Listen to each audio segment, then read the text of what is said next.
ഓം നമോ നാരായണായ. എല്ലാ സുഹൃത്തുക്കളായ സജ്ജനങ്ങൾക്കും വിനീത നമസ്കാരം.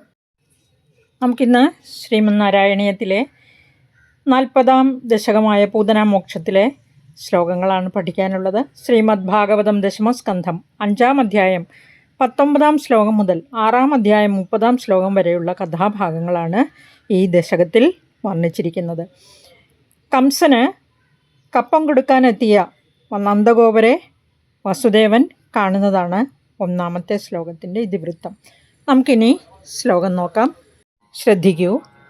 തദനു നന്ദമമന്ദശുഭാസ്പദം നൃപപുരിം കരദാനകൃതേ ഗതം സമവലോക്യ ജഗാദ ഭവത്പിതാ വിദിതകംസസഹായ ജനോദ്യമാ. നന്ദം പ്ലസ് അമന്ത ശുഭാസ്പദമാണ്. നന്ദം അമന്ത ശുഭാസ്പദം. നമുക്ക് വേറെ കഠിന പദങ്ങളൊന്നുമില്ല, സംയുക്ത പദങ്ങൾ. അമന്ത ശുഭാസ്പദം തദനു നന്ദം കരദാനകൃതേ നൃപപുരിം ഗതം സമവലോക്യ വിദിത കംസ സഹായ ജനോദ്യമഃ ഭവത്പിതാ ജഗാദ. ഇനി ഇവയുടെ അർത്ഥം എങ്ങനെയെന്ന് നോക്കാം. തദനു അനന്തരം, അമന്ത ശുഭാസ്പദം ശുഭകാര്യങ്ങളുടെ എല്ലാം ഇരിപ്പിടമായ നന്ദം, ആ നന്ദഗോപരെയാണ് ഇവിടെ ഉദ്ദേശിച്ചിരിക്കുന്നത്. കരദാന കൃതേ, ഇവിടെ കരം കൊടുക്കുന്നതിനായിട്ട്, അതായത് കപ്പം കൊടുക്കുന്നതിനായിട്ട് സാമന്ത രാജാക്കന്മാരും സാമന്തന്മാരുമെല്ലാം രാജാവിന് കപ്പം കൊടുക്കുന്ന സമ്പ്രദായമുണ്ട്, കരം നൽകുന്ന സമ്പ്രദായമുണ്ട്. അതാണ് ഇവിടെ ഉദ്ദേശിച്ചിരിക്കുന്നത്. നൃപപുരിം ഗതം, നൃപൻ രാജാവാണ്. പുരി പട്ടണം, ഇവിടെ രാജാവിൻ്റെ പട്ടണം എന്ന് ഉദ്ദേശിച്ചിരിക്കുന്ന കംസൻ്റെ നഗരത്തിലേക്ക്, അതായത് മധുരാപുരിയിലേക്ക് എത്തിയപ്പോൾ സമവലോക്യ കണ്ടിട്ട് വിദിത കംസ സഹായ ജനോദ്യമഃ, വിദിതം അറിഞ്ഞു. എന്താണ് അറിഞ്ഞത്? ബാലകന്മാരെ വധിക്കുന്നതായിട്ട് അറിഞ്ഞിട്ട്. ഭവത് പിതാ, അങ്ങയുടെ പിതാവ്, ഭഗവാനെ അവിടുത്തെ പിതാവായ വസുദേവർ ജഗാദ പറഞ്ഞു, ഇപ്രകാരം നന്ദഗോപരോട് പറഞ്ഞു എന്നാണ് ഈ ശ്ലോകത്തിൻ്റെ അർത്ഥം. ഒരു ദിവസം നന്ദഗോപർ കംസന് വാർഷിക കരം നൽകാനായി മധുരയിലേക്ക് പോകുന്നു. സ്വന്തം സഹോദരനായ നന്ദൻ മധുരയിൽ വന്നതായത് അറിഞ്ഞ് വസുദേവർ അദ്ദേഹത്തെ ഗൃഹത്തിൽ ചെന്ന് കാണുകയാണ്. വസുദേവരെ കണ്ട് അത്യധികം സന്തുഷ്ടനായ നന്ദഗോപർ അദ്ദേഹത്തെ വാരിപ്പുണർന്ന് കുശലപ്രശ്നമൊക്കെ നടത്തുന്നു. സ്വപുത്രൻ്റെ വാർത്ത കേൾക്കാനുള്ള ആഗ്രഹം നിമിത്തം വസുദേവർ ചോദിക്കുകയാണ്, വളരെ കാലമായല്ലോ പുത്രൻ ജനിക്കണമെന്ന ആഗ്രഹത്തോടുകൂടി കഴിയുകയായിരുന്നു. അങ്ങേക്കിപ്പോൾ ഉത്തമനായ പുത്രൻ ലഭിച്ചുവല്ലോ. ഇങ്ങനെ പരസ്പരം കാണാൻ കഴിയുന്നത് ഭാഗ്യം തന്നെയാണ്. അങ്ങേക്കും ഗോകുലവാസികൾക്കും ഗോക്കൾക്കുമെല്ലാം സുഖം തന്നെയല്ലേ? ഗോകുലത്തിൽ എല്ലാം സമൃദ്ധമായി ലഭിക്കുന്നില്ലേ? ഗോക്കൾക്ക് ആവശ്യമായ പുല്ലും വെള്ളവും ലഭിക്കുന്നില്ലേ? എൻ്റെ പുത്രനായ ബലരാമനും അവൻ്റെ മാതാവായ രോഹിണിയും സുഖത്തോടുകൂടി കഴിയുന്നില്ലേ? ഇങ്ങനെയുള്ള കുശല പ്രശ്നങ്ങളെല്ലാം നടത്തുന്നതിനിടയിൽ കംസൻ നവജാത ശിശുക്കളെയെല്ലാം വധിക്കുന്നതായ വിവരം നന്ദഗോപർ വസുദേവനിൽ നിന്ന് അറിയുന്നതായി പറയുന്നു. 1-ാമത്തെ ശ്ലോകത്തിൽ നന്ദഗോപരെ സകല ശുഭകാര്യങ്ങളുടെയും ഇരിപ്പിടമായിട്ടാണ് പറഞ്ഞിരിക്കുന്നത്, സകല സദ്ഗുണങ്ങളുടെയും വിളനിലമായിട്ട്. ഇനി 2-ാമത്തെ ശ്ലോകത്തിലേക്ക് വരുമ്പോൾ ആ നന്ദൻ്റെ അഭാവത്തിൽ ഗോകുലത്തിൽ തൻ്റെ പുത്രന് വല്ല ആപത്തും സംഭവിക്കുമോ എന്ന് ശങ്കിക്കുന്ന വസുദേവരെയാണ് കാണിച്ചിരിക്കുന്നത്. നമുക്ക് 2-ാമത്തെ ശ്ലോകം കേൾക്കാം. ഐ സഖേ തവ ബാലക ജന്മമാം സുഖയതേദ്യ നിജാത്മജ ജന്മവദ് ഇതി ഭവത് പിതൃതാം വ്രജനായകേ സമധിരോപ്യ ശശംസതമാദരാത്. ഇവിടെ ഭവത് പിത ഐ സഖേ തവ ബാലകജന്മ നിജാത്മജ ജന്മവത് അദ്യ മാം സുഖയത്തെ ഇതി ഭവത് പിതൃതാം വ്രജനായകേ സമധിരോപ്യ ആദരാത് തം ശശംസ. ഈ പദങ്ങൾ പിരിച്ചു പറയാനുള്ളത് സുഖയതേ പ്ലസ് അദ്യ സുഖയതേദ്യ, നിജ പ്ലസ് ആത്മജ പ്ലസ് ജന്മവത് നിജാത്മജ ജന്മവത്. തം പ്ലസ് ആദരാതാണ് തം ആദരാത്. അല്ലെ, തം ആദരാത് എന്നുള്ളത് മനസ്സിലാക്കുക. തമാദരാത്തല്ല, തം ആദരാത് തമാദരാത്.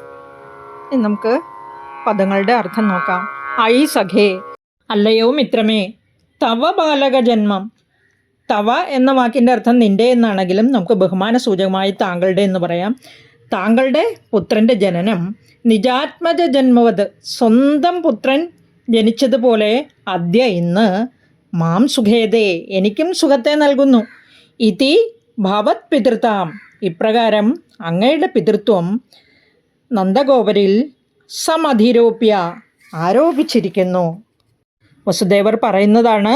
വസുദേവരുടെ മകനാണെങ്കിലും അവിടെ ഗോകുലത്തിൽ ഇപ്പോൾ നന്ദഗോപരുടെ യശോദയുടെയും മകനായിട്ടാണല്ലോ ഭഗവാനെ കാണിച്ചിരിക്കുന്നത്. അതുകൊണ്ടാണ് ഇതി ഭവത് പിതൃതാം എന്ന് പറഞ്ഞിരിക്കുന്നത്. വ്രജനായകേ, വ്രജനായകൻ ഗോകുലത്തിൽ നന്ദഗോപരെയാണ് ഉദ്ദേശിച്ചിരിക്കുന്നത്. സം അധിരോപ്യ, ആരോപിച്ചിട്ട്. തം ആദരാത്, അദ്ദേഹത്തോട് ആദരപൂർവം, ആദരവോടുകൂടി ശശംസ പറഞ്ഞു. എന്താണ് പറഞ്ഞതെന്ന് ഒന്നുകൂടെ പറയാം. അല്ലയോ സുഹൃത്തെ, അങ്ങേക്ക് ഉണ്ണി ഉണ്ടായത് എനിക്ക് ഉണ്ണി ഉണ്ടായതുപോലെ തന്നെ ഇപ്പോൾ എന്നെ ആനന്ദിപ്പിക്കുന്നുണ്ട്. ഇങ്ങനെ നിന്തിരുവടിയുടെ പിതൃത്വം നന്ദഗോപനിൽ ആരോപിച്ചിട്ട് ആദരവോടെ നന്ദഗോപരോട് വസുദേവർ പറഞ്ഞു എന്നാണ് ഈ ശ്ലോകത്തിൻ്റെ സാരാംശം. ഇനി നമുക്ക് മൂന്നാമത്തെ ശ്ലോകം നോക്കാം. മൂന്നാമത്തെ ശ്ലോകത്തിൽ ദുർനിമിത്തങ്ങൾ കാണുന്നത് കൊണ്ട് വസുദേവൻ നന്ദനോട് വേഗം തിരിച്ചു പോകാൻ പറയുന്നതായിട്ടാണ് എഴുതിയിരിക്കുന്നത്. ശ്ലോകം ശ്രദ്ധിക്കൂ. ഇഹ ച സന്ധ്യാനിമിത്തശതാനി തേ കടകസീംനി തതോ ലഘുഗമ്യതാം ഇതി ച തദ്വചസാ വ്രജനായകോ ഭവദപായഭിയാ ദ്രുതമായയോ. ഇനി പദങ്ങൾ ശ്രദ്ധിക്കൂ. സന്ധി പ്ലസ് അനിമിത്ത ശതാനി, സന്ധി അനിമിത്ത ശതാനി. ഭവത് പ്ലസ് അപായഭിയ, ഭവദപായഭിയ. ദ്രുതം പ്ലസ് ആയയൗ, ദ്രുതമായയൗ. ഇനി പദങ്ങൾ നോക്കൂ.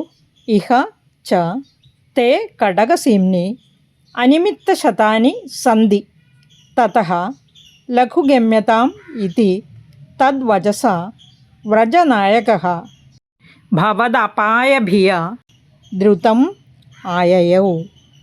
ഇനി ഇഹ ച, ഇവിടെയും, തേ കടകസിംനി, അങ്ങയുടെ വാസസ്ഥലത്തും, അനിമിത്ത ശതാനി സന്ധി, നൂറുകണക്കിന്, ശതം നൂറാണ്, ശതാനി നൂറുകണക്കിന് അനിമിത്തങ്ങൾ, അതായത് ദുശകുനങ്ങൾ, അപശകുനങ്ങൾ ഉണ്ട്.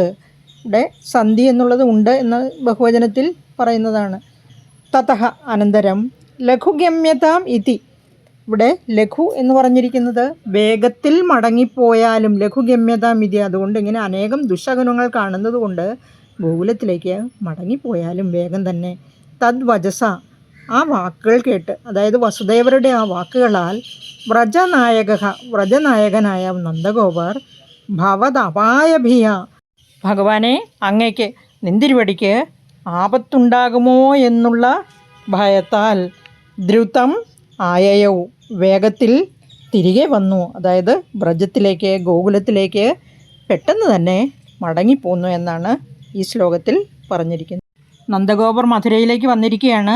നന്ദഗോപരുടെ അഭാവത്തിൽ ഗോകുലത്തിൽ തൻ്റെ പുത്രന് എന്തെങ്കിലും അപായം ഉണ്ടാകുമോ എന്നുള്ള ആശങ്കയാൽ വസുദേവർ എത്രയും വേഗം ഗോകുലത്തിലേക്ക് മടങ്ങിപ്പോകാൻ നന്ദഗോപരോട് പറയുന്നു. വസുദേവർ പറയുകയാണ്, അങ്ങിനെയും വേഗം ഗോകുലത്തിലേക്ക് മടങ്ങിപ്പോയാലും അങ്ങയെ ദർശിക്കാൻ കഴിഞ്ഞത് മഹാഭാഗ്യമായി ഞാൻ കരുതുന്നു.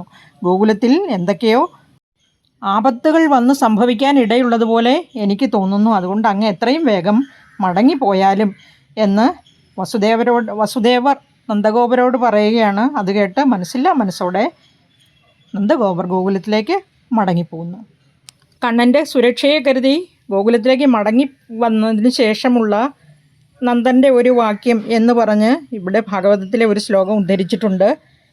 നൂനം ബദർഷി സംജാതോ യോഗേശോ വാ സമാസസ സയേവ ദൃഷ്ടോ ഹ്യുത്പാദോ യദാഹാനകദുന്ദുഭിഃ. പൂതനയെ വധിച്ചതിന് ശേഷം കുഞ്ഞിന് മുലയൂട്ടി മലർമെത്തയിൽ ഉറക്കിക്കിടത്തി ഈ കഥയെല്ലാം നന്ദഗോപരോട് യശോദ വർണ്ണിക്കുകയാണ്.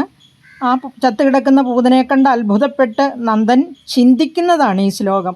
ഈ അശുഭത്തെക്കുറിച്ചാണല്ലോ വസുദേവർ മധുരയിൽ വെച്ച് എന്നോട് പറഞ്ഞത്. അദ്ദേഹം ഒരു യോഗീശ്വരനാണോ അതോ ഋഷിയാണോ? ഇതെല്ലാം മുൻകൂട്ടി കാണുന്നതിന് അദ്ദേഹത്തിന് എങ്ങനെ കഴിഞ്ഞു എന്ന് അതിശയിച്ച്, ഒരു സംശയമില്ല അദ്ദേഹം ഏതോ അതീന്ദ്രിയ ജ്ഞാനമുള്ള ആൾ തന്നെ എന്ന് വിചാരിച്ച് നന്ദഗോപർ പറയുന്നതാണിത്. ഭാഗവതത്തിൽ ഈ ശ്ലോകം പറഞ്ഞിരിക്കുന്നത് എവിടെയാണെന്നാണ് ഞാൻ പറഞ്ഞത്. ശ്രീമദ് നാരായണീയത്തിലെ പൂതനാമോക്ഷത്തിലെ 4ാമത്തെ ശ്ലോകത്തിൽ ഇനി പറഞ്ഞിരിക്കുന്നത്, സുന്ദരിയായ ഒരു യുവതിയുടെ വേഷം ധരിച്ച് പൂതന അമ്പാടിയിലേക്ക് എത്തുന്നതായിട്ടാണ്. ശ്ലോകം എല്ലാവരും ശ്രദ്ധിക്കൂ. അവസരേ ഖലു തത്ര ച കാചന വ്രജപദേ മധുരാകൃതിരംഗന തരള ഷഡ്പദലാളിത കുന്തള കപടപോതക തേ നികടം ഗതാ. മധുരാകൃതി പ്ലസ് അങ്കന, മധുരാകൃതിരംഗന. അങ്കന സ്ത്രീ അല്ലെങ്കിൽ നാരി, വനിത. നമുക്കിനി പദങ്ങളുടെ അന്വയം ശ്രദ്ധിക്കാം. തത്ര അവസരേ ച വ്രജപദേ മധുരാകൃതി തരള ഷഡ്പദ ലാളിത കുന്തള കാചന അങ്കന കപടപോതക തേ നികടം ഗത ഖലു.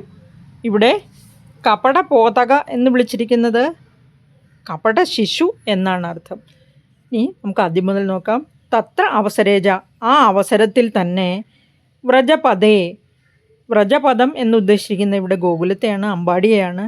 മധുരാകൃതി, മധുരം ടേസ്റ്റ് അല്ല, ഇവിടെ മനോഹരമായ ആകാരത്തോടു കൂടിയവളായിട്ട്.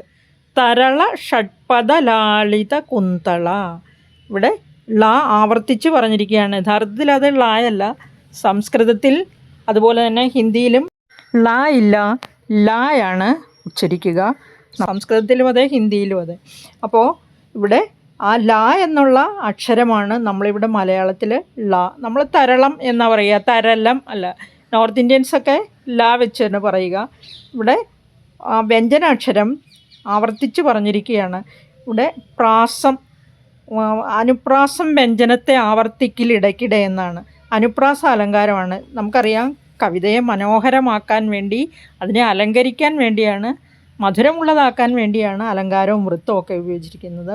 ദ്രുത വിളംബിതം വൃത്തമാണെന്ന് ആദ്യം സൂചിപ്പിച്ചു. ഇവിടെ പ്രാസം, ദ്വിതീയാക്ഷരപ്രാസമുണ്ട്, ചേകാനുപ്രാസമുണ്ട്, വൃത്യനുപ്രാസമുണ്ട്, പല അലങ്കാരങ്ങളും ഉണ്ട്. ഇവിടെ അനുപ്രാസം വ്യഞ്ജനത്തെ ആവർത്തിക്കൽ ഇടയ്ക്കിടെ എന്നാണ് പറയുന്നത്. ഇവിടെ വ്യഞ്ജനാക്ഷരം ല എന്ന വ്യഞ്ജനാക്ഷരം ആവർത്തിച്ച് പറഞ്ഞിരിക്കുന്നതുകൊണ്ട് അനുപ്രാസ അലങ്കാരമാണ് ഇവിടെ വന്നിരിക്കുന്നത്. ചില വരികളിൽ രണ്ടാമത്തെ അക്ഷരം ഒരേപോലെ വരും, അതിനെ ദ്വിതീയാക്ഷരപ്രാസം എന്നാണ് പറയുക. ഇവിടെ അനുപ്രാസമാണ് അലങ്കാരം.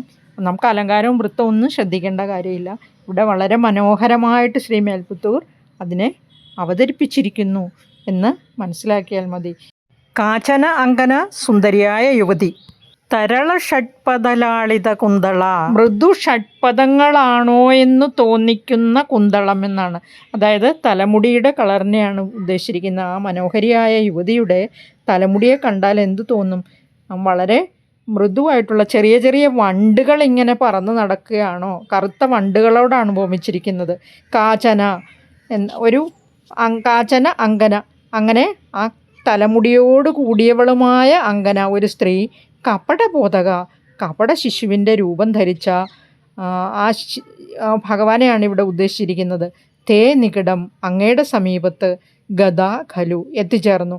ഇവിടെ എന്തുകൊണ്ടാണ് ഭഗവാനെ കപട ശിശുവിൻ്റെ രൂപം സ്വീകരിച്ചു എന്ന് പറഞ്ഞിരിക്കുന്നതെന്ന് മനസ്സിലാക്കാം.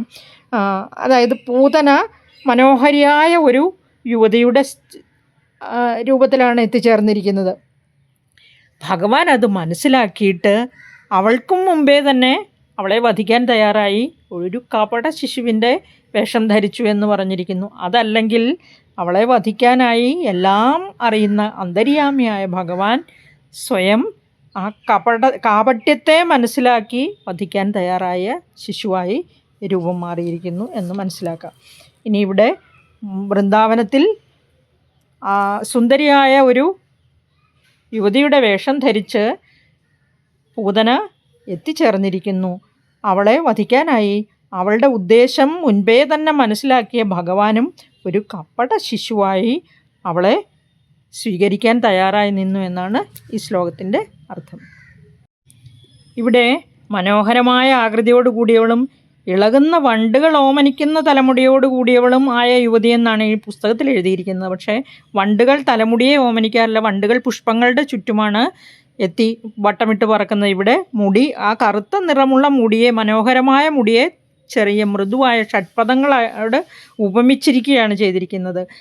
മായാബാലകരൂപം സ്വീകരിച്ചവനെ, ഭഗവാനെ, കൃഷ്ണ, ഗുരുവായൂരപ്പ, ഉണ്ണിക്കണ്ണ, ഇവിടെ ശ്രീ മേൽപുത്തൂർ വിളിച്ചിരിക്കുകയാണ് ഭഗവാനെ. അങ്ങനെ ആ ബാലകൻ രൂപം സ്വീകരിച്ച അങ്ങ് ആ മനോഹരമായ ആകൃതിയോടുകൂടി അവിടെ എത്തിച്ചേർന്ന പൂതനയുടെ കാപട്യത്തെ മനസ്സിലാക്കി അവളെ തൻ്റെ മായാബാലകരൂപത്തിലൂടെ തന്നെ സ്വീകരിക്കാൻ ഒരുങ്ങിയിരുന്നു. ഇനി നമുക്ക് 5ാമത്തെ ശ്ലോകം ശ്രദ്ധിക്കാം.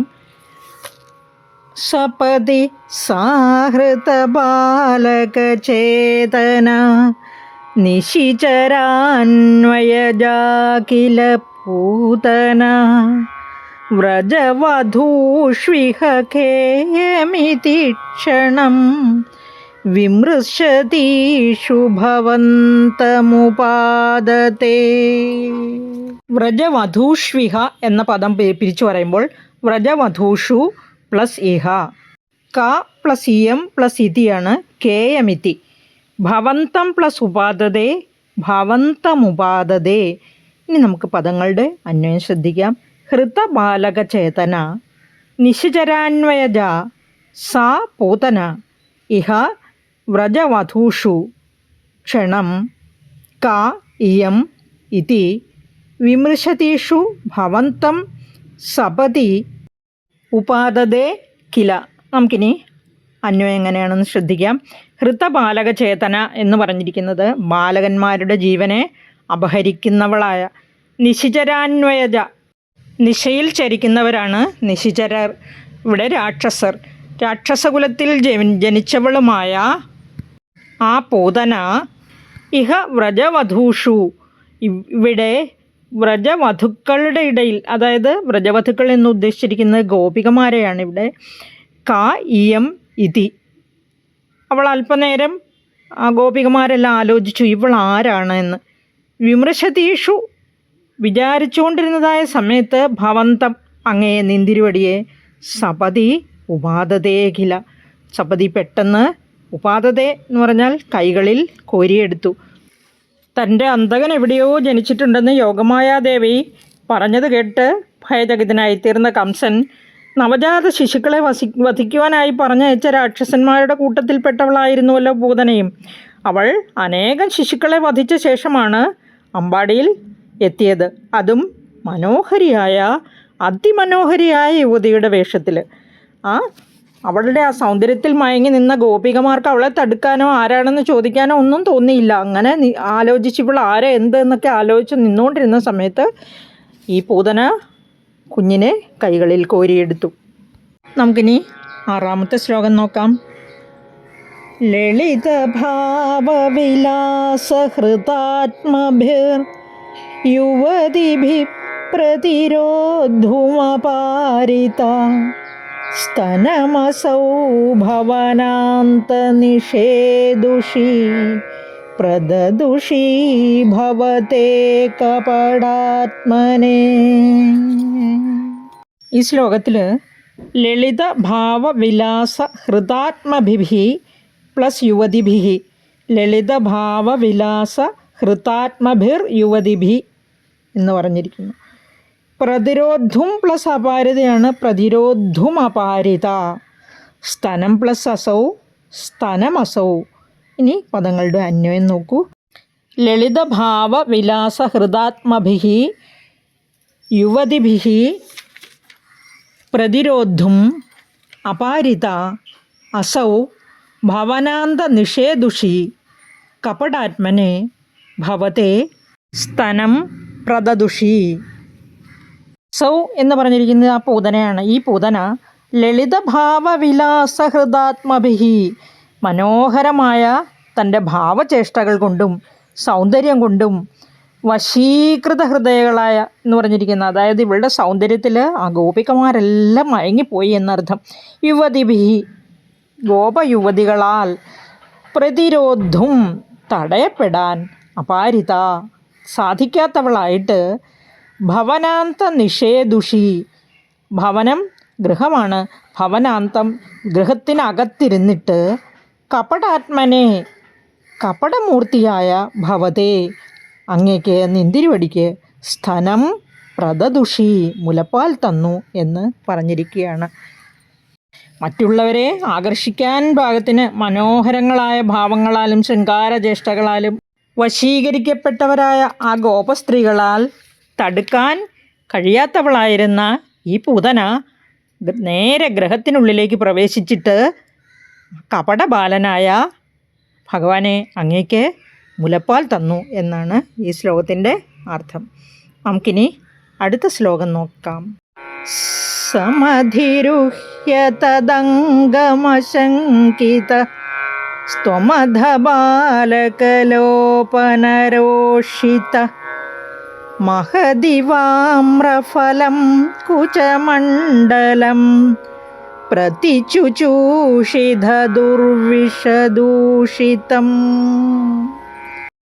തദംഗം പ്ലസ് അശങ്കിതഃ തദംഗമശങ്കിതഃ. ത്വം പ്ലസ് അധ ത്വമധ. മഹത് പ്ലസ് ഇവ പ്ലസ് ആമ്രഫലമാണ് മഹദിവാമ്രഫലം. നമുക്ക് പദങ്ങളുടെ അന്വയം നോക്കാം. അധ ബാലകലോപനരോഷിതഃ ത്വം അശങ്കിതഃ തദംഗം സമധിരുഹ്യ ദുർവിഷദൂഷിതം കുചമണ്ഡലം മഹത് ആമ്രഫലം ഇവ പ്രതിചുചൂഷിത. അധ അനന്തരം ബാലകലോപനരോഷിതഃ നിന്തിരുവടി അവൾ അസംഖ്യം കുട്ടികളെ നശിപ്പിച്ചതിൽ കുപിതനായിട്ട്, അതായത് പൂതന നവജാത ശിശുക്കളെയെല്ലാം വധിക്കുന്നതിൽ തൽപരയായിരുന്നുവല്ലോ, അതിൽ കുപിതനായിട്ട് അശങ്കിതഃ ഒട്ടും തന്നെ ശങ്കയില്ലാതെ, തദംഗം അവളുടെ അംഗം മടിത്തട്ടാണ്, അവളുടെ മടിത്തട്ടിൽ സമധിരുഹ്യ കയറിയിരുന്നിട്ട് ദുർവിഷദൂഷിതം, അതായത് ദുർവിഷം എന്നിവിടെ ഉദ്ദേശിച്ചിരിക്കുന്ന വിഷം, ഉഗ്രമായ വിഷം പുരട്ടിയ, ആ വിഷം പുരട്ടിയത് മൂലം ദൂഷിതമായ കുചമണ്ഡലം, കുജം ഉയർന്ന സ്ഥലങ്ങളെയാണ് ഇവിടെ ഉദ്ദേശിച്ചിരിക്കുന്നത്. മഹത് ആമ്രഫലം ഇവ ഒരു വലിയ മാമ്പഴത്തെ എന്നതുപോലെ പ്രതിചുശൂഷിത വലിച്ചു കുടിച്ചു എന്ന് പറഞ്ഞിരിക്കുകയാണ്. അവൾ കുട്ടികളെയെല്ലാം വധിച്ചതിൽ വളരെയധികം കുപിതനായിരുന്നു ഭഗവാൻ. അതുകൊണ്ട് തന്നെ അവൾ വന്നപ്പോൾ ഒട്ടും ശങ്കയില്ലാതെ അവളുടെ മടിത്തട്ടിൽ കയറിയിരുന്നിട്ട് കഠിനമായ വിഷത്താൽ ദുഷിക്കപ്പെട്ട, അതുപോലെ തന്നെ ഉയർന്ന വൃത്താകാരത്തിലുള്ള അവളുടെ ആ മുലകളെ വലിയ മാമ്പഴത്തെ എന്ന പോലെ നന്നായി വലിച്ചു കുടിച്ചു എന്നാണ് ഈ ശ്ലോകത്തിൻ്റെ അർത്ഥം. നമുക്കിനി അടുത്ത 8ാമത്തെ ശ്ലോകം നോക്കാം. അസുഭിരേവ സമം ധയതി ത്വയി സ്തനമസൗ സ്തനിതോപമനിസ്വന നിരപതദ്ഭയദായി നിജം ബഭു പ്രതിഗതാ പ്രവിസാര്യ ഭുജാവുഭൗ. അസുഭിഃ പ്ലസ് ഏവ അസുഭിരേവ. സ്തനം പ്ലസ് അസൗ സ്തനമസൗ. ഭുജൗ പ്ലസ് ഉഭൗ ഭുജാവുഭൗ. ഈ പദങ്ങളുടെ അന്വയം ശ്രദ്ധിക്കൂ. ഇവിടെ ത്വയി സ്തനം അസുഭിഃ സമം ഏവ ധയതി അസൗ സ്തനിതോപമനിസ്വന ഭയദായി നിജം വപുഃ പ്രതിഗത ഉഭൗ ഭുജൗ പ്രവിസാര്യ നിരപതത്. നമുക്ക് ഇതിൻ്റെ സാരാംശം നോക്കാം. ത്വയി അസുഭിഃ സമം ഏവ. ത്വയി അങ്ങ് ഭഗവാനെ അങ്ങ് നിന്തിരുവടി. അസു പ്രാണങ്ങളാണ്. അസുഭിഃ പ്രാണങ്ങളോടുകൂടി തന്നെ, അതായത് പ്രാണനും ആ മുലകളെ കുടിക്കുന്നതിൻ്റെ കൂടെ പ്രാണങ്ങളെയും വലിച്ചു കുടിക്കാൻ തുടങ്ങി. സ്തനം ധയതി, മുല വലിച്ചു കുടിക്കുമ്പോൾ പ്രാണങ്ങളോടുകൂടിയാണ് വലിച്ചു കുടിച്ചത് എന്നർത്ഥം. അസൗ സ്തനിതോപമ നിസ്വന, ഈ പൂതന സ്തനിതോപമ നിസ്വന, അതായത് ഇടിമുഴക്കം പോലെ ഭയങ്കരമായ ശബ്ദത്തോടു കൂടി എന്ന് പറഞ്ഞിരിക്കുകയാണ്. ഭയതായി, ഭീകരമായ നിജം വപുഹു, തൻ്റെ നിജം സ്വന്തം രൂപം, വപു ശരീരം, സ്വന്തം ശരീരം, അതായത് ആ രാക്ഷസ രൂപം കൈക്കൊണ്ടിട്ട് പ്രതിഗത ഉഭൗ ഭുജൗ പ്രവിസാര്യ, പ്രതിഗത എന്ന് പറഞ്ഞാൽ ആ രാക്ഷസ രൂപം ധരിച്ചിട്ട് ഉഭൗ ഭുജൗ, രണ്ട് ഭുജങ്ങളും പരത്തി, പ്രവിസാര്യ എന്ന് പറഞ്ഞാൽ പരത്തി, നിരപത നിലത്ത് മരിച്ചു വീണു എന്നർത്ഥം. നിസ്വനത്തിന് ഇവിടെ ആ ഭീകരമായ ഒരു വലിയ ഇടിമുഴക്കം പോലെയുള്ള ശബ്ദത്തോടു കൂടിയാണ് അലറി വിളിച്ചത് എന്ന്. തൻ്റെ പ്രാണങ്ങളെ വലിച്ചെടുത്തപ്പോൾ പ്രാണവേദന കൊണ്ട് ഉറക്കെ നിലവിളിച്ചു. അത് ഇടിമുഴക്കം പോലെ എല്ലായിടവും മുഴങ്ങിക്കേട്ടു. അത്രയ്ക്ക് ഭയാനകമായിരുന്നു ആ ശബ്ദം എന്നാണ് ഇവിടെ പറഞ്ഞിരിക്കുന്നത്. അതുപോലെ തന്നെ കാണാൻ ഭീകരരൂപമായിരുന്നു. ആ ഭീകരരൂപവും അവിടെ ദർശിക്കപ്പെട്ടു എല്ലാവരും വളരെയധികം ഭയന്ന് വിറച്ചുപോയി എന്നർത്ഥം. ഇവിടെ അവളുടെ സ്തനത്തെ പ്രാണങ്ങളോടുകൂടി തന്നെ വലിച്ചു കുടിക്കാൻ തുടങ്ങിയപ്പോൾ അവൾ ഇടിവെട്ടുന്നത് പോലെയുള്ള ഭയങ്കര ശബ്ദം മുഴക്കിക്കൊണ്ട് ആ ഭീകരമായ തൻ്റെ സ്വരൂപത്തെ പ്രദർശിപ്പിച്ചുകൊണ്ട് രണ്ട് ഭുജങ്ങളും നിലത്തേക്ക് പരത്തി താഴത്തേക്ക് മറിഞ്ഞു വീണു, അതായത് മരിച്ചു വീണു എന്നർത്ഥം.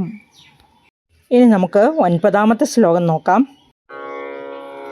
ഭയദഘോഷണ ഭീഷണ വിഗ്രഹ ശ്രവണദർശന മോഹിതവല്ലവേ വ്രജപദേ തദുരസ്ഥലഖേലനം നനുഭവന്തമഗൃണ്ണത ഗോപിക. ഈ ശ്ലോകത്തിൽ ഭവന്തം പ്ലസ് അഗൃഹണത, ഭവന്തമഗൃഹണത, ഇനിയുള്ളതെല്ലാം സമസ്തപദങ്ങളാണ്. വ്രജപതേ ഭയദഘോഷണ ഭീഷണ വിഗ്രഹ ശ്രവണദർശന മോഹിതവല്ലവേ തദുരഹ സ്ഥലഖേലനം ഭവന്തം ഗോപികാഹ നനു അഗൃഹണത. പ്രജപദേ, പ്രജപദം ഗോകുലം അല്ലെങ്കിൽ അമ്പാടി. ഭയദഘോഷണ ഭീഷണ വിഗ്രഹ, ഭയങ്കര ശബ്ദശ്രവണത്താലും, ആ പൂതന നിലത്തേക്ക് വീണപ്പോൾ ഇടിമുഴക്കം പോലെയുള്ള ശബ്ദം പുറപ്പെടുവിച്ചു എന്ന് പറഞ്ഞല്ലോ, ആ ശബ്ദശ്രവണത്താലും രൂപദർശനത്താലും, ഭീഷണ വിഗ്രഹം എന്ന് ഉദ്ദേശിച്ചിരിക്കുന്ന ഇവിടെ ആ ശരീരത്തിനെയാണ്. ആ രാക്ഷസ രൂപം പൂണ്ട ആ പൂതനയെ ദർശിച്ചതിനാലും ശ്രവണദർശിത മോഹിതവല്ലവേ, സംഭ്രമിച്ച ഗോപജനങ്ങളോട് കൂടിയതായി തീർന്നു ഗോകുലം. തദുരഹ സ്ഥലഖേലനം, അപ്പോൾ തദുരഹ എന്ന് പറഞ്ഞ ഉരസ് മാറാണ്, നെഞ്ച്, പൂതനയുടെ മാറത്ത് കിടന്ന് കളിക്കുന്ന ഭവന്തം, അങ്ങയെ നിന്തിരുവടിയെ, ഗോപികാഹ എന്ന് പറഞ്ഞാൽ ഗോപസ്ത്രീകൾ, നനു അഗൃഹണത ആവു വന്ന് എടുത്തു എന്ന് പറഞ്ഞിരിക്കുകയാണ്. അല്ലയോ ഗുരുവായൂരപ്പ, ആ ഗോകുലപ്രദേശം ഭയങ്കരമായ അലർച്ചയുടെയും ഭീഷണാകൃതിയിലുള്ള ശരീരത്തിൻ്റെയും ദർശനത്താലും കേൾവിയാലും മോഹിപ്പിക്കപ്പെട്ട ഗോപന്മാരോട് കൂടിയതായി തീർന്നപ്പോൾ ഗോപസ്ത്രീകൾ പൂതനയുടെ മാറത്തിരുന്ന് കളിക്കുന്ന അങ്ങയെ ഓടി വന്നെടുത്തു എന്നാണ് മേൽപ്പുത്തൂർ ഈ ശ്ലോകത്തിൽ പറഞ്ഞിരിക്കുന്നത്. നമുക്കിനി അടുത്ത ശ്ലോകം, അതായത് ഈ ദശകത്തിലെ അവസാനത്തെ ശ്ലോകം, 10ാമത്തെ ശ്ലോകം നോക്കാം. ഭുവനമംഗളനാമഭിരേവത്തെ യുവതിഭിർബഹുധാ കൃതരക്ഷണ ത്വമൈവാതനികേതനനാഥമാം അഗതയൻ കുരു താവക സേവകം. ഇവിടെ ഈ ശ്ലോകത്തിൽ ഭുവനമംഗള എന്ന് പറഞ്ഞിരിക്കുന്ന എല്ലാ ലോകത്തിനും മംഗളത്തെ, കല്യാണത്തെ പ്രദാനം ചെയ്യുന്ന വാദനികേതനനാഥ, എൻ്റെ ഗുരുവായൂരപ്പ, ശ്രീ ഗുരുവായൂരപ്പ, തേ നാമഭിരേവ, അങ്ങയുടെ നാമങ്ങളാൽ തന്നെ, നാമകീർത്തനങ്ങളാൽ തന്നെ, യുവതിഭിഹി യുവതികളാൽ, അതായത് ഗോപസ്ത്രീകളാൽ, ബഹുധ പല പ്രകാരത്തിൽ, കൃതരക്ഷണ ത്വം രക്ഷിക്കപ്പെട്ടവനായ അവിടുന്ന്, ശ്രീ ഗുരുവായൂരപ്പൻ മാം അഗതയൻ എന്നെ ആരോഗ്യവാനാക്കി തീർത്ത് താവക സേവകം കുരു അവിടുത്തെ സേവകനാക്കി മാറ്റിയാലും തൃപ്പാദദാസനാക്കി തീർക്കണമേ കൃഷ്ണ ഗുരുവായൂരപ്പ. 3 ലോകങ്ങൾക്കും മംഗളത്തെ പ്രദാനം ചെയ്യുന്ന അങ്ങയുടെ നാമകീർത്തനങ്ങൾ ഒന്നുകൊണ്ട് തന്നെ പല പ്രകാരത്തിൽ രക്ഷാകർമ്മങ്ങൾ ചെയ്യപ്പെട്ടവനായ അങ്ങ് എന്നെ രോഗങ്ങളില്ലാത്തവനാക്കി അങ്ങയുടെ തൃപ്പാദദാസനാക്കി മാറ്റണമേ ഭഗവാനെ എന്ന് ശ്രീ മേൽപ്പുത്തൂർ പ്രാർത്ഥിക്കുകയാണ് ഈ അവസാനത്തെ ശ്ലോകത്തിൽ. വിഷ്ണു ഭഗവാന്റെ വിവിധ നാമങ്ങൾ ചൊല്ലിക്കൊണ്ട് ഈ ബാലകനും രക്ഷാകർമ്മം നിർവഹിച്ചതായിട്ടാണ് ഭാഗവതത്തിൽ സവിസ്തരം വിവരിച്ചിട്ടുള്ളത്. ഈ ശ്ലോകത്തോടുകൂടി 40-ാം ദശകം പൂതനാമോക്ഷം സമാപിക്കുകയാണ്. ഇവിടെ ഭാഗവതത്തിൽ നിന്നുള്ള ഒരു ശ്ലോകം ഉദ്ധരിച്ചിട്ടുണ്ട്, അത് ശ്രദ്ധിക്കൂ. അവ്യാദജോഘ്രിമണിമാംസ്തവജാന്വധോരു യജ്ഞോച്യുതകടിതടം ജഠരം ഹയാസ്യ ഹൃത്കേശവസ്ത്വദുരൈശയിനസ്തു കണ്ഠം വിഷ്ണുർഭുജം മുഖമുരുക്രമൈശ്വരകം. ഇതിൻ്റെ സാരാംശം ഇങ്ങനെയാണ്. അഘ്രി മണിമാംസ്തവ ജാന്വധോരു എന്ന് പറഞ്ഞാൽ കാലടികളെ അജനായിരിക്കുന്ന ഭഗവാൻ രക്ഷിക്കട്ടെ.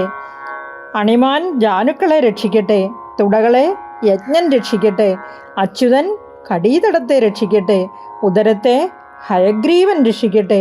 കേശവൻ മാറിടത്തെയും ഉദരത്തെ ഈശനും കണ്ഠത്തെ ഇനനും ഭുജങ്ങളെ വിഷ്ണുവും മുഖത്തെ ഉരുക്രമനും ശിരസിനെ ഈശ്വരനും രക്ഷിക്കട്ടെ എന്നാണ് ഈ ശ്ലോകത്തിൻ്റെ അർത്ഥം. ഇങ്ങനെ ഈ ഭാഗവതത്തിലെ ദശമസ്കന്ധത്തിൽ 16 മുതൽ 29 വരെ ശ്ലോകങ്ങളാണ് ഇങ്ങനെ രക്ഷാകർമ്മത്തെ സൂചിപ്പിച്ചുകൊണ്ടുള്ളത്.